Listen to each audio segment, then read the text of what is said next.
Throughout the whole transfer window, loads of huge names have been thrown around as usual, from Victor Osimhen to Kylian Mbappe and so on. But oftentimes it's the transfers with maybe less coverage than the bigger ones that surprise people and have huge impacts in the season. These underrated signings are essential to building a winning team. And about a week ago, Fabrizio Romano gave the here we go for Borussia Dortmund, making their 4th official signing of the window, that being Borussia Dortmund signing Yan Couto from Man City. After securing Pascal Gross from Brighton, who I think is an excellent signing for just 7 million euros. After securing Anton from Stuttgart, again another good signing, and getting Sergio Guirassy from Stuttgart, someone who I've made a video about and stated that it's a boom or bust transfer, which maybe my sentiments is changing a little bit about Guirassy. I think he's maybe a better overall player than I gave him credit for at first, and especially now with Nicholas Füllkrug leaving to West Ham, I may be liking Guirassy a little bit more. But now I've seen Borussia Dortmund sign Yan Couto. Dortmund are having a very solid transfer window, all things considered. Yes, they did lose huge pieces like Marco Reus, Füllkrug, Hummels, Ian Martin and Sancho, but in my eyes they are doing some pretty good stuff in the window, all things considered. And this Yan Couto signing, if he is used correctly by Nuri Sahin, coming off of the amazing season he just did in La Liga, seen him be linked with Real Madrid,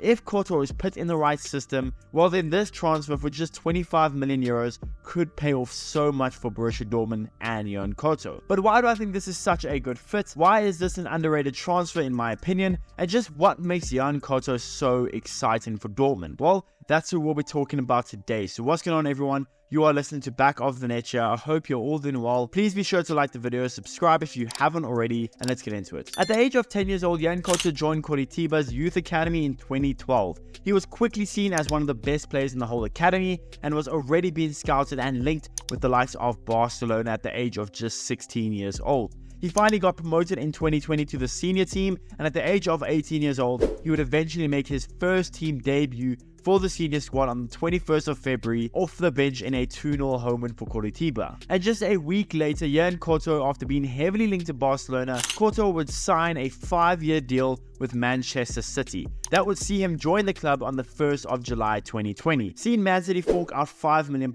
for his transfer. Yan Couto would then be loaned out just a couple of months later, joining another CFG team in Girona. In the second division of Spain, Couto was reasonably impressive, although acting as more of a rotational player during the first half of the season and becoming more of a regular starter during the second half, seeing him start in every single playoff game for Girona. Couto finished his first season in Europe, playing a total of 30 games, scoring 2 goals and getting 5 assists from right back. Seeing him have some really good performances in those promotional playoffs for Girona. Yan Couto would then be loaned out the following season to Braga, where he would yet again have another solid season, this time in Portugal, playing in 42 games, scoring once and getting 4 assists. And the season after that, he was loaned out yet again on a year-long loan spell back to Girona, where he would help guide Girona to a 10th place finish in La Liga, despite having a large portion of the season where he wasn't even in the matchday squad, seeing him notch up his lowest minutes tally since arriving in Europe. But after that season, he was yet again loaned out to Girona for a 3rd time, being one of their best players this time around, seeing Girona shock the world and finish 3rd in La Liga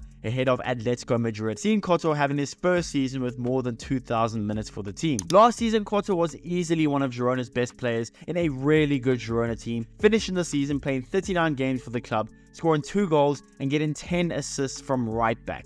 He has now been loaned out to Dortmund with an obligation to buy, finally ending his spell with CFG and Man City, and hopefully now finding his permanent home in Borussia Dortmund. Yan Couto is like every Brazilian, he's technically very good on the board. He is right-footed predominantly, but his left foot isn't horrible at all. Couto can pretty much play all down the right-hand flank, whether it be right back, right wing back, right midfield, right wing. Couto is an extremely good technical player, extremely good as a dribbler. He ranks in the 96th plus percentile in progressive carries, successful take-ons, touches in the attacking penalty area, progressive passes received and assists for a fullback. Couto is an amazing fullback when going forward, arguably one of the best in Europe strictly going forward, seeing him statistically rank as one of the best fullbacks in Europe when attacking. However, Couto is not at all a good defensive fullback, seeing his numbers look absolutely horrible when defending, and he was in a Girona team that conceded more goals than anyone else in the top 7 in La Liga last season,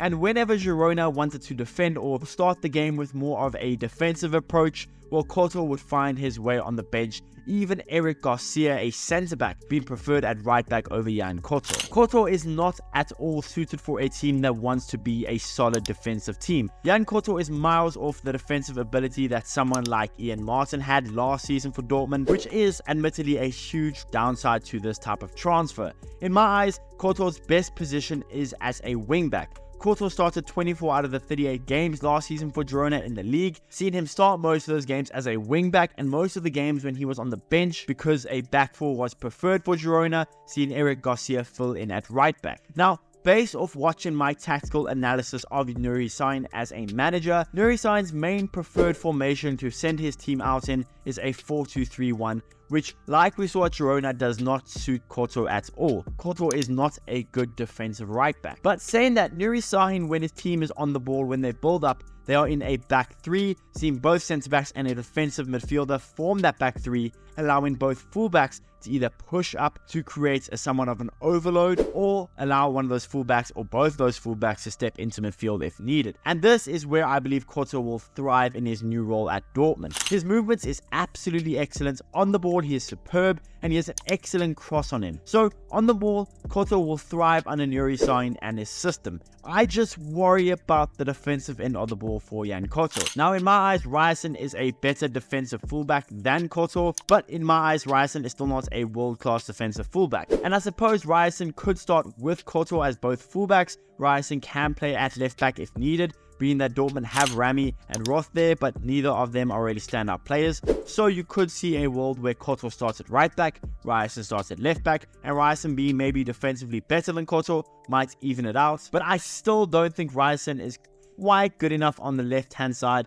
and I think Ryerson would be a waste playing at left back, and I prefer him as a right back for Dortmund. Now, there is a possibility that Couto gets played as maybe a right winger, with Ryerson being in behind him, and I think that's a pretty good deal. I think Couto could bring a lot offensively that Ryerson maybe doesn't. Although Ryerson is pretty well-rounded as a fullback, Ryerson defensively would be so much help for Couto, but I just don't think that'll happen. I think Dortmund have a lot of depth out wide, especially on the right-hand side. So I mainly think what will happen was that Couto and Ryerson will fight for that right back role. And in a three-man build-up system, Couto will absolutely be superb, especially on the ball. The only issues I have is when Dortmund lose the ball, is Couto going to be able to hold up defensively?